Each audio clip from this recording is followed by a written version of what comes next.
अगर आपकी जिंदगी में दुख है, भ्रम है, बेचैनी है, तो रुकिए। आज जो आप सुनने वाले हैं वो सिर्फ कहानियां नहीं हैं। ये बुद्ध की 5 ऐसी सच्ची घटनाएं हैं जो आपके सोचने का तरीका बदल देंगी। इनमें छुपी है वो शक्ति जो अंदर से आपको शांत और मजबूत बना सकती है। तो चलिए एक सफर शुरू करते हैं बुद्ध की कुछ कहानियों के साथ। एक बार एक अंधा व्यक्ति बुद्ध के पास आया और बोला, लोग मुझे नीचा दिखाते हैं, मुझे ताना मारते हैं कि मैं अंधा हूं, मुझे ऐसा लगता है कि मेरा जीवन व्यर्थ है। बुद्ध ने मुस्कुराते हुए कहा, मैं तुम्हें एक दीपक देता हूं और तुम उसे लेकर रात्रि में गांव से होकर आओ। अंधा व्यक्ति हैरान होकर बोला, भगवान, मैं तो देख ही नहीं सकता, दीपक का क्या करूंगा? बुद्ध बोले, यह दीपक तुम्हारे लिए नहीं, दूसरों के लिए है, ताकि कोई तुमसे टकराए नहीं। वो दीपक लेकर गया, पर रास्ते में एक व्यक्ति उससे टकरा गया। वो गुस्से में बोला, क्या तुम देख नहीं सकते? मेरे हाथ में दीपक है। दूसरा व्यक्ति बोला, भाई, तुम्हारे दीपक की लौ बुझ चुकी है। यह सुनते ही अंधा व्यक्ति रुक गया। वापस आकर वह बुद्ध के चरणों में गिर पड़ा। बुद्ध बोले, यही जीवन है। जब हम भीतर से अंधे होते हैं तब हम सोचते हैं कि हमारे पास रोशनी है, लेकिन अगर भीतर की लौ बुझ जाए तो पूरा संसार अंधकारमय लगने लगता है। जब तक भीतर का दीपक नहीं जलता तब तक बाहरी रोशनी भी हमें मार्ग नहीं दिखा सकती। भीतर की चेतना, आत्मज्ञान और विनम्रता ही असली रोशनी है। कभी कभी जिंदगी में एक ऐसा पल आता है जब हम खुद को पूरी तरह खो देते हैं। हमारी कद्र कोई नहीं करता, हमारी बात कोई नहीं सुनता, और फिर धीरे धीरे हम खुद भी मान लेते हैं, शायद मैं वाकई में कुछ नहीं हूं। ऐसे ही हालात में एक युवक भगवान बुद्ध के पास पहुंचा। उसकी आंखों में थकान थी, दिल में खालीपन और चेहरे पर निराशा। वो बोला, गुरुदेव, मैं थक गया हूं, किसी को मेरी कद्र नहीं है।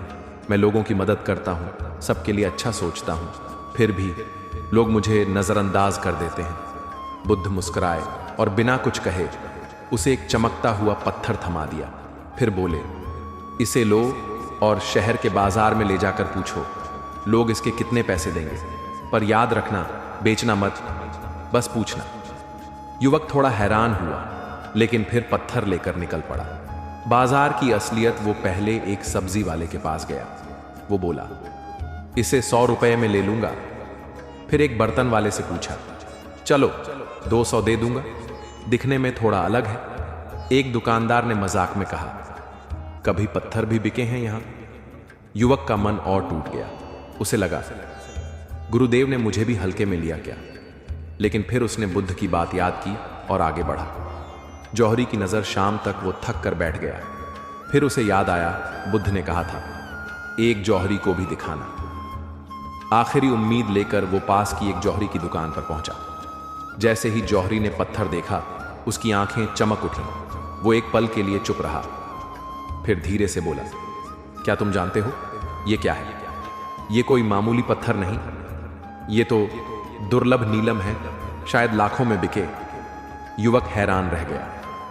बुद्ध का उत्तर भागा भागा वो बुद्ध के पास पहुंचा और बोला, गुरुदेव, जौहरी ने कहा कि ये लाखों का है। बुद्ध मुस्कुराए और बोले, देखा, यही तुम्हारे सवाल का जवाब है।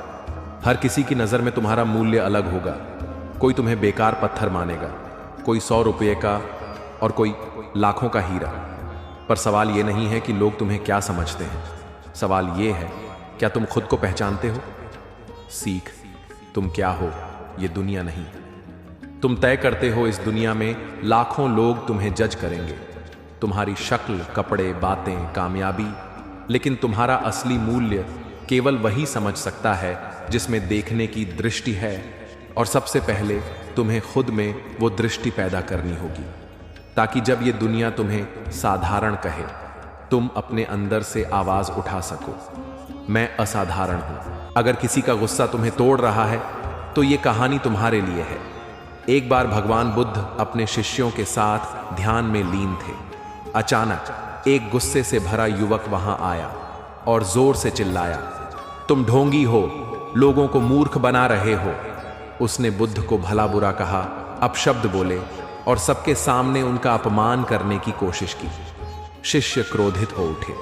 एक ने कहा, गुरुदेव, इजाजत दीजिए, इसने आपको अपमानित किया है। लेकिन बुद्ध शांत थे। वो मुस्कुराए और बोले, अगर कोई व्यक्ति तुम्हें कोई चीज देता है और तुम उसे स्वीकार नहीं करते तो वह चीज किसके पास रह जाती है? शिष्य बोला, देने वाले के पास। बुद्ध बोले, तो जब कोई मुझे अपशब्द देता है और मैं उसे स्वीकार नहीं करता तो वो किसके पास रह जाते हैं? शांति की ताकत। जवाब में जवाब नहीं। बुद्ध ने उस युवक की ओर देखा और बोले, तुमने मुझे कुछ दिया है, क्रोध, अपमान, कटु शब्द, लेकिन मैं इसे स्वीकार नहीं करता। ये सब तुम्हारे पास ही रह जाएंगे। वो युवक चुप हो गया। उसकी आंखों से आंसू निकलने लगे। वो बुद्ध के चरणों में गिर पड़ा और बोला, गुरुदेव, मैं गलत था। मैं आपके धैर्य और शांति के सामने हार गया। सीख, हर प्रतिक्रिया हमारी ताकत है। इस कहानी की सबसे बड़ी सीख यह है, दूसरे कैसे हैं ये हमारे हाथ में नहीं, पर हम कैसे जवाब देते हैं ये पूरी तरह हमारे हाथ में है। क्रोध से भरा व्यक्ति खुद जल रहा होता है। अगर हम भी उसकी आग में कूदें तो हम भी जलते हैं, लेकिन अगर हम शांत रहें तो शायद उसकी आग भी बुझ सकती है। अगर आज का दुख तुम्हें तोड़ रहा है तो बुद्ध की ये कहानी तुम्हें फिर से जोड़ सकती है। एक महिला भगवान बुद्ध के पास आई। उसकी गोद में उसका मरा हुआ बच्चा था। वो रोती जा रही थी, गुरुदेव, मेरा बच्चा वापस जिंदा कर दो, आप तो चमत्कार कर सकते हैं। बुद्ध ने उसे गौर से देखा और बोले, मैं तुम्हारी मदद कर सकता हूं, लेकिन पहले एक काम करो, जाकर उस घर से सरसों के दाने लेकर आओ जहां कभी कोई मरा ना हो। वो महिला खुशी खुशी दौड़ पड़ी। पहले घर गई, मिल गया सरसों, पर जैसे ही पूछा, क्या इस घर में कोई मरा नहीं? उत्तर मिला, दादी का देहांत हुआ था। वो अगले घर गई।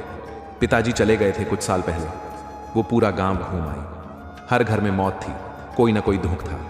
वो थकी हारी रोती हुई वापस बुद्ध के पास आई। गुरुदेव, मैं समझ गई, मौत से कोई नहीं बचा है, दुख सबके हिस्से आता है। बुद्ध मुस्कुराए। जैसे फूल मुरझाते हैं वैसे ही जीवन भी एक दिन खत्म होता है, लेकिन ज्ञान वही है जो इसे समझकर भी शांत रह सके। सीख, जीवन में कुछ भी स्थायी नहीं है। इस कहानी से हमें यह सीखने को मिलता है कि दुख और सुख दोनों ही क्षणिक हैं। जो आज है कल नहीं रहेगा, और जो कल था वो आज नहीं है। समझदारी यही है कि हम अपने दुख से सीखें, ना कि उसमें डूब जाएं। इस दुनिया में करोड़ों कमाने वाले लोग हैं, लेकिन क्या वाकई वो अमीर हैं? और अगर पैसा ही सब कुछ होता तो उदासी अमीरों के चेहरे पर क्यों होती? आज की ये बुद्ध की कहानी आपको बताएगी असली अमीरी क्या होती है। तो बस सुनते जाइए, क्योंकि ये कहानी आपको भीतर से बदल देगी। बहुत समय पहले की बात है। एक राजा था, समृद्ध, शक्तिशाली और हर भौतिक सुख से भरा हुआ। लेकिन एक सवाल उसे अक्सर बेचैन करता, क्या मैं वाकई दुनिया का सबसे अमीर इंसान हूं? राजा ने अपने राजगुरु से पूछा, मुझे बताओ, क्या कोई मुझसे अमीर है? राजगुरु मुस्कुराए और बोले, आपको इस सवाल का जवाब सिर्फ बुद्ध दे सकते हैं। राजा खुद बुद्ध के पास गया, पूछा, भगवान, मैं सबसे अमीर हूं ना? बुद्ध कुछ देर शांत रहे, फिर बोले, कल सुबह सूरज उगने से पहले मेरे साथ चलो, तुम्हें असली अमीरी दिखाता हूं। अगली सुबह बुद्ध राजा को एक छोटी सी झोपड़ी में ले गए। वहां एक गरीब किसान बैठा था। साधारण कपड़े, टूटी चारपाई और खाने को सिर्फ रोटी और नमक, लेकिन उसके चेहरे पर एक अजीब शांति थी। वो मुस्कुरा रहा था, जैसे उसे कोई कमी ही ना हो। बुद्ध ने राजा से पूछा, क्या तुम इस किसान की तरह हर दिन मुस्कुरा सकते हो, बिना किसी चिंता के? राजा चुप हो गया। फिर बुद्ध बोले, जिसके पास संतोष है वो सबसे अमीर है, और जिसके पास सब कुछ है लेकिन संतोष नहीं, वो सबसे गरीब है। असली अमीरी नोटों में नहीं होती, वो होती है मन की शांति में। जिसके पास संतोष है वो अमीर है, और जो संतोष को नहीं जानता वो लाखों कमाकर भी गरीब ही रहता है। अगर आज की यह कहानियों ने आपको सोचने पर मजबूर किया हो तो इस वीडियो को लाइक जरूर करें, और अगर आप ऐसी ही और कहानियां सुनना चाहते हैं जो सिर्फ सुनने के लिए नहीं बल्कि जिंदगी बदलने के लिए होती है, तो चैनल को सब्सक्राइब जरूर करें, क्योंकि यहां सिर्फ कहानियां नहीं मिलती, यहां मिलती है सोच बदलने वाली रोशनी। मिलते हैं अगली कहानी में।